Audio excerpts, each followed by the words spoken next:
நம்ம brownie செய்முறையெல்லாம் baking powder, packing சோடாலாம் சேர்க்குறதில்ல. குழந்தைகளுக்கு தைரியமாக கொடுக்கலாம். இந்த ப்ரௌனி வந்து சென்னைக்கு தாங்க போகுது. ஆல்ரெடி முதல் வாங்கின கஸ்டமரே தான் எனக்கு திரும்ப 1 கேஜி கிறிஸ்மஸ்க்கு ரெடி பண்ண சொல்லி கொடுத்துருக்காங்க. நம்மக்கிட்ட ஃபஸ்ட் டைம் ப்ரௌனி வாங்கி சாப்பிட்டுட்டு 2வது முறையும் நமக்கு ஆர்டர் கொடுத்துருக்காங்கிறப்ப ரொம்ப ரொம்ப சந்தோஷமாக இருக்குது. இந்த ப்ரௌனி ரெடி பண்ணி முடித்து நான் தூங்குறதுக்கு நைட்டு 11:30 ஆயிடுச்சு. பாக்ஸ் எல்லாம் போட்டு ரெடி பண்ணி வச்சுட்டு தூங்கிட்டேன். காலையில் எங்கள் வீட்டுக்காரங்க மட்டும் இந்த பார்சல் போட்டாங்க. 4 பாக்ஸுமே ஒரே பார்சலாக நல்லா சேஃப்டியாக போட்டு வச்சுட்டாங்க.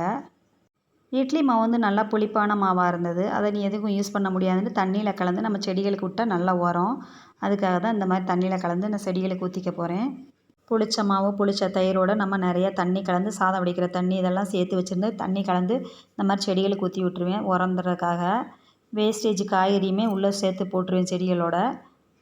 மல்லி, புதினாலாம் நல்லா தளன்னு நல்லா குளிர்ச்சியாக வளர்ந்துருக்கு. இந்த வீடியோ பிடிச்சிருந்தா சப்ஸ்கிரைப் பண்ணி லைக் போட்டுருங்க மறந்துடாமல்.